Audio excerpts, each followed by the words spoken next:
Welcome to the MovieJunk podcast. I'm super excited to welcome Ntare Guma Mbaho Mwine, a standout actor and filmmaker, having a huge summer. You're having a huge summer right now. Ntare stars in three major series: Smoke on Apple TV Plus, Dexter Resurrection on Paramount Plus with Showtime, and the historical drama Washington Black on Hulu. Critics are raving for your incredible range and ability to transform into every role. Super excited to talk to you today. Zia, I am so grateful to be part of your podcast. You have such an illustrious lineup of folks, so I'm grateful to be part of it. Thank you so much. It's truly an honor. And both, we'll just jump right in. Both the Smoke and Dexter Resurrection, feature you in very different roles. And how do you approach getting into the headspace of each character? It all starts on the page. Really, that's the launching pad. And what a great, couldn't ask for better with Dennis Lehane, Clyde Phillips, Scott Reynolds. Um, these guys have are legendary in their field, and Sewell and Hines as well from Washington Black. You know, it's a writer's dream to be able, an actor's dream to be able to speak the words that these guys put on the page. Absolutely. And if I'm not mistaken, these were overlapping projects between these two, right? So how is it? Is it easy for you to just kind of shed one character and then jump into the next? They actually weren't overlapping. Washington Black we shot almost 3 years ago, which is, I mean, hard to believe. We shot Smoke in the first half of 2024, and we shot Dexter Resurrection just this year, the first half of 2025. I So see. I yeah, see. Yeah, I thought it was Smoke and Dexter were shot around the same time, but there was a little bit of a break between the two. yeah, there was almost 8 months, 6, 8 months. Gotcha. And for, jumping into the and Smoke, so Freddie Fasano, he's described as extremely tragic, extremely troubled, which is the complete opposite from Blessing Kamara, who's just warm, welcoming. What draws you into, these types of roles? Really, it's the range of exploration that you can dive into. Um, I was it was I've been in the business for over 30 years. I got my SAG card in January of 1995. Nice. And this is the first time in my 30 plus years in the business of getting an opportunity like this. So, you know, any one of these roles would have been an incredible opportunity, but to have them all at the same time is just, um, you know, the stars aligning in ways that, one couldn't even make happen. Hmm. So it really Hmm. feels like it was a gift that landed in my lap. All of these, because yeah, Amazing, amazing. And if I'm not mistaken, Smoke is also inspired on true events, correct? yeah. It's based on a pirate podcast called Firebug, and Dave Goodson, the character that Taron Egerton plays, is based on a real person who was a prolific arsonist and a firefighter in the Glendale, California part for decades, I believe. And my character is loosely inspired by another, like one of the most prolific serial arsonists in US history, who was based out of Washington, D.C. So those two were the springboard for the characters in the series. Do you have to draw from, personal experience, or is it just more imagination, research, and preparation to kind of get into these roles? Uh, for for Smoke, there's nothing from my personal history That's good. That's a good to thing. come close, come close to understanding the level of trauma that he's lived under. Yeah. 27 foster homes from birth to childhood, birth to 19. That in and of itself is really impossible to fathom. And rather than thinking I could even come close to understanding that, I just let my imagination go in terms of what that possibly could mean, and what that would, how that my imagination would sort of run free with the text that was at hand, and not really trying to build like a backstory of like what his childhood was like, because there's no way I could even fathom what it would be like to live in 27 foster homes from birth till 19. It's just really, I mean, we should take a moment of silence to think Yeah, about the folks who've had to um, absolutely. survive in those settings. You and the toll it must take, some survive and thrive, I'm sure. Others turn out like Freddy, you know. Yeah. And then for Blessing Kamara, it was really, I mean, I've had a chance to visit and interact with former with folks from Sierra Leone. I'd visited Sierra Leone. Um, uh, I've done workshops, there with filmmakers who were interested in telling their own stories. So I had a connection to Sierra Leone in a way that made that feel a little closer.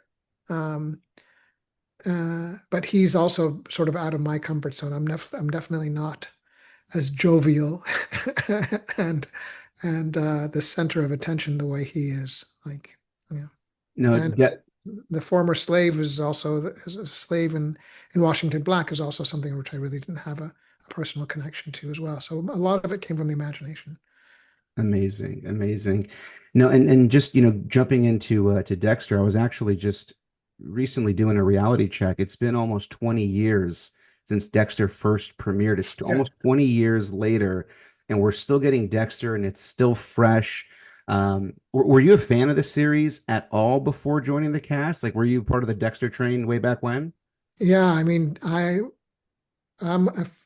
alumni of NYU graduate acting program, and Michael C. Hall is also an alumni. Yeah, And when that show first hit the airwaves, shockingly nearly 20 years ago, everyone in the alumni circle was just going crazy because it was just one of those things that sort of grabbed the international attention, yeah. and everyone was talking about it. So yeah, I was definitely on the bandwagon right from the beginning, in part because we were both alumni of NYU graduate acting program. But who would have guessed that 20 years later, the show would still be breaking records in terms of viewership, and that, it'd become this franchise. So it's a real blessing to be a part of it. Absolutely, and I'm sure I'm going to get some heat for this, but I was late to the Dexter train. I actually recently started watching Dexter maybe like 7 years ago, 8 years ago. My wife actually got me on, and I was instantly hooked. I mean, who wouldn't like the setting? Miami, detectives, investigation, thriller, murder. So I was instantly hooked, and then once I got to the finale, I was like, man, we're done with Dexter. And then we got, this past year, in Dexter, First Blood. I was like, this is, I wasn't, and then on top of that, we're getting, this show, Dexter Resurrection. It was kind of like, why am I being rewarded so much? Like, we're getting Dexter, and then there's an announcement for more Dexter coming out a few months after this. So I'm just also curious, like, what was that audition process like? Was it a secret? I just felt like this show kind of crept up on us. Yeah. Uh, I mean, I think fans spoke out after when the first season ended, Yeah, right? yeah, I think you were just talking about this with another castmate, that the people weren't that the studio listened to the audience, and they were like, "This is not a happy ending. We need a better a better ending to the story, rather what happened in that first season." And so it's been like a snowball that just just rolling downhill, just gathering momentum. And I came on board through something like this.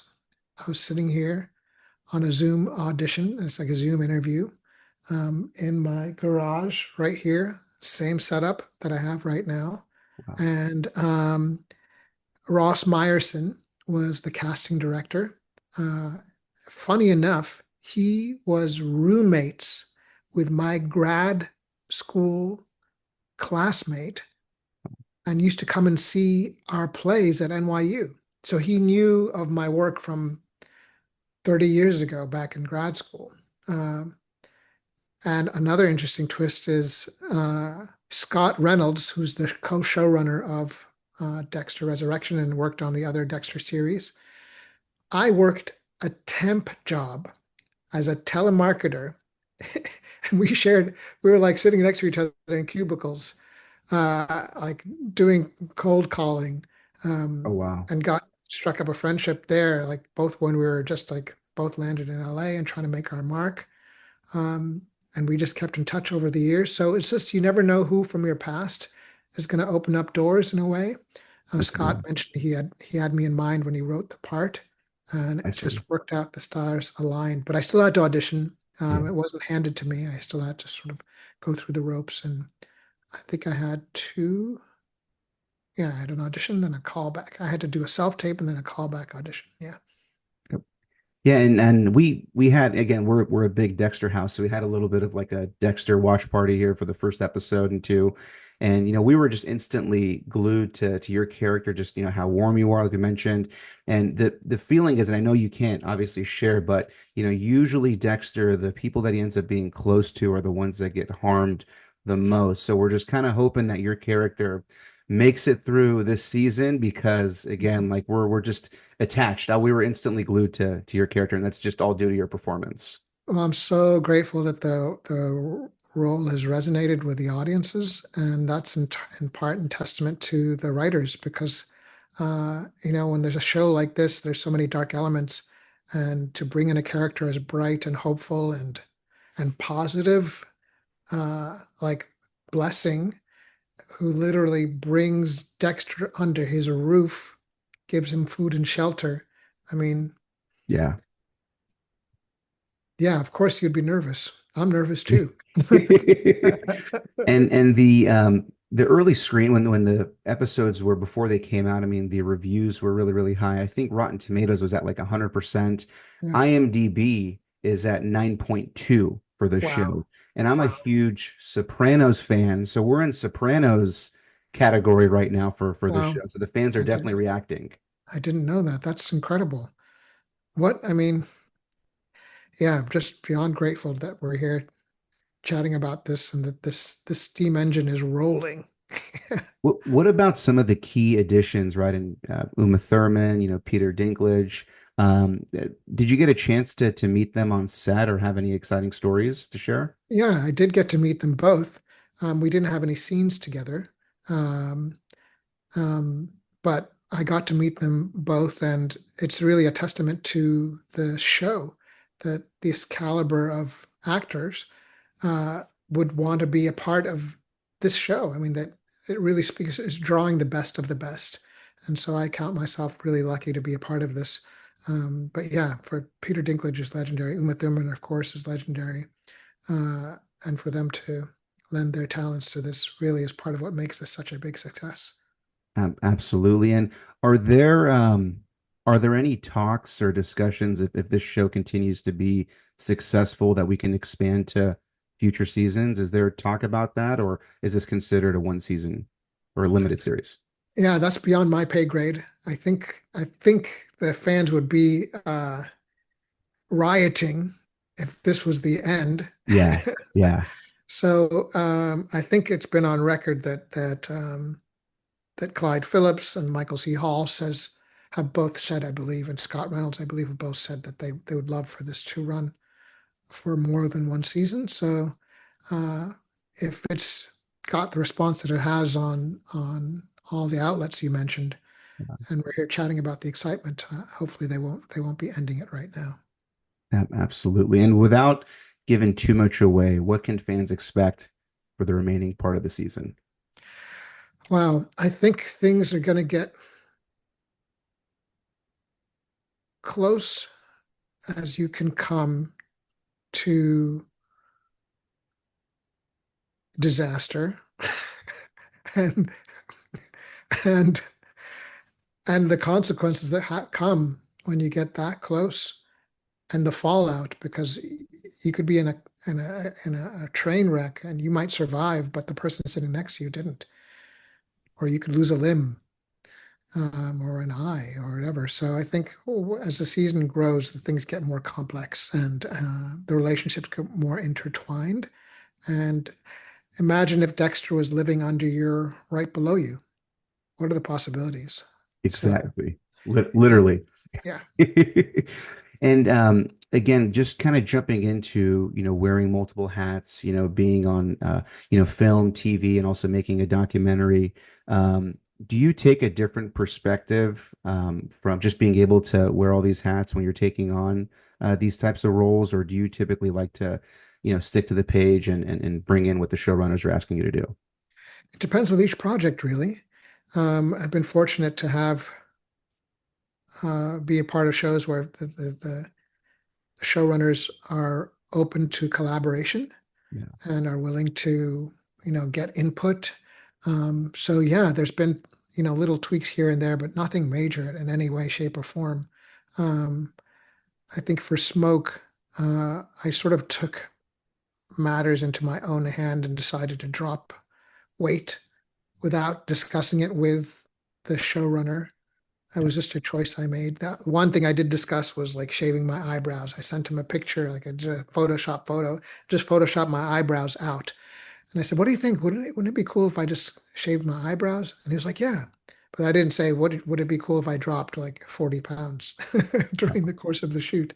I just sort of did that on my own. And uh, yeah, Amazing, amazing. And I don't want to leave out Washington Black. I mean, this is a period piece. I believe it's based on a best-selling novel. yeah. What was it like, stepping into historical storytelling?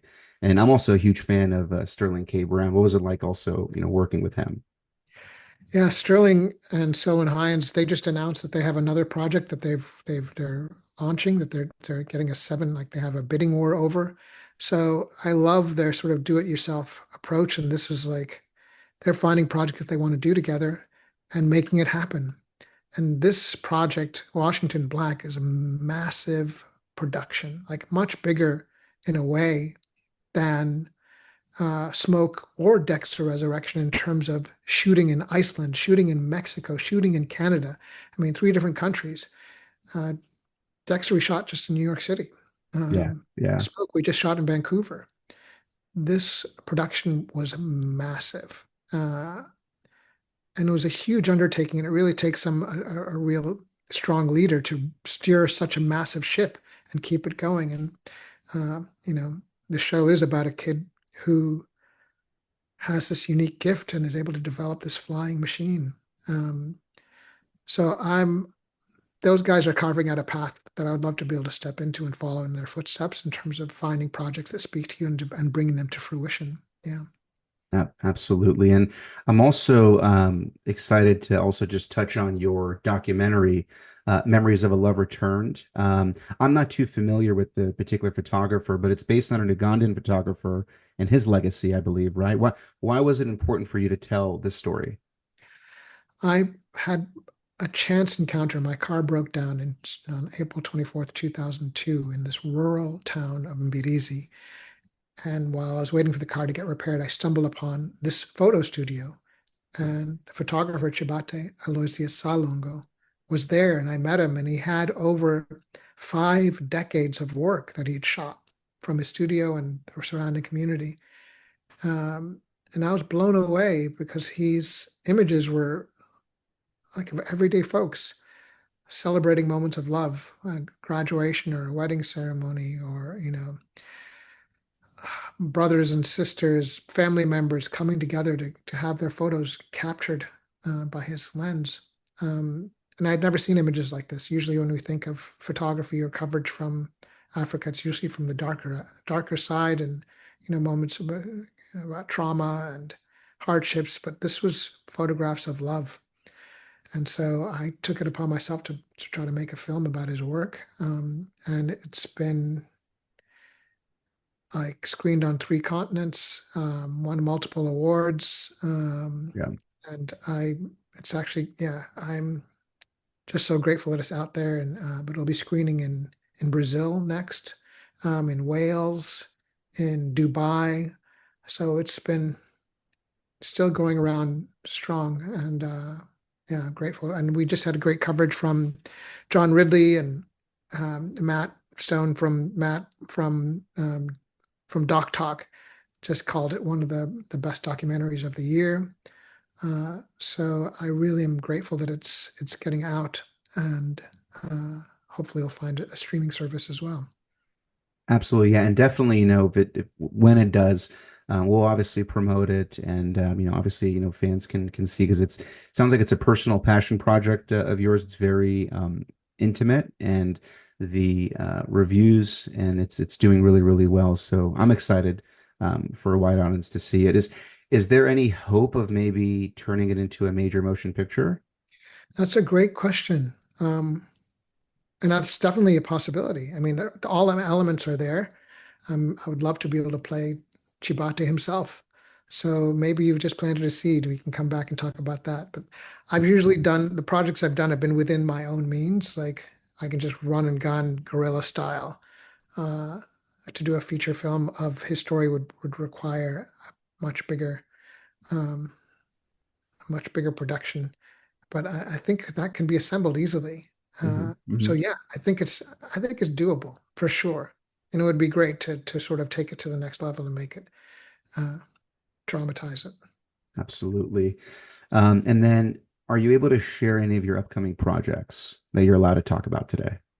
Yeah, the upcoming projects are what's currently circulating. I'm still Uh, auditioning. I just got an audition for some movie I got to lay down after we do this interview.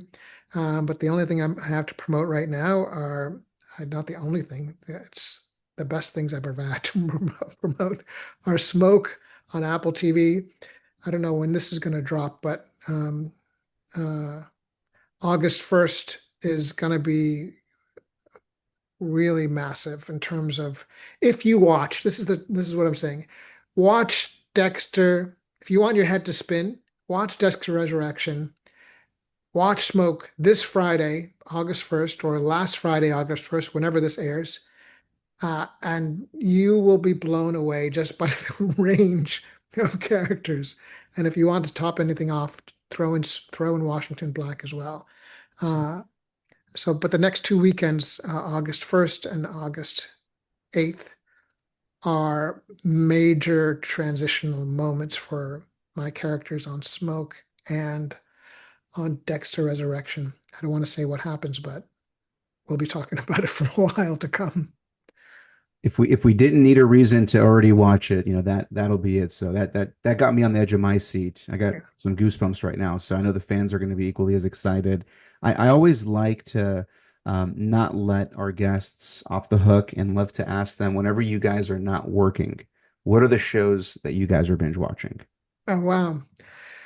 I um I actually got asked what was one of my favorite shows from childhood. So I just got this DVD set of The Incredible Hulk. I used to watch that as a kid, like religiously. I don't know if it's I'm aging myself and people don't even know what that was, but there was a TV show with Bill Bixby from the 1970s that was they came up with that was like the first like I feel like where they had like all this you know like they came up with a doll like an Incredible Hulk doll and you could stretch it and do all these things with it and you know that's what I just started recently rewatching. In terms of present day, the Apple TV series The Studio, I like Yeah. burned through that. Like I could not wait for the new episodes to drop. But those are the two that come right to mind. So I've been hearing about the studio a lot. I think our last like two guests also mentioned the studio, and I've been just hearing that, just from some of my peers as well. So I need to get on the studio train because it sounds like I'm late again. I don't want to have another Dexter moment and miss out on it, 10 years down the road. No, it's impossible to keep up with everything. There's so much out there, and I'm so grateful that we're at least highlighting these three projects that I happen to be in, and that your audiences will get wind of it because it's impossible to keep up with all the work that's dropping on a weekly basis. Yeah. Absolutely. And Tara, I want to be respectful of your time. I know you're extremely busy, and we're very fortunate for you to make the time to meet with us today and share these roles. There's so many more questions that I want to ask, but then I want to also build the suspense so we can watch it every week. But I just want to thank you again for coming on our podcast and really excited to see what happens to all your characters in the coming weeks. Yeah, these next 2 weeks are gonna be insane. That's all I can insane, insane. Amazing. So Amazing. like Thank you so what much. happens what transpires on the screen in the next 2 weeks is going to be crazy. So tune in, hit me up on socials, let me know what you guys think. Thank you so much, Zia. You're the best. I'm so grateful to have been a part of your your library. your collection. It's truly my honor, and looking forward to round two once all these shows come out and we could talk some more in your future projects. We're really looking forward to it. Thank you so much. Wonderful. Wonderful. Awesome. Take care. You too. Yeah.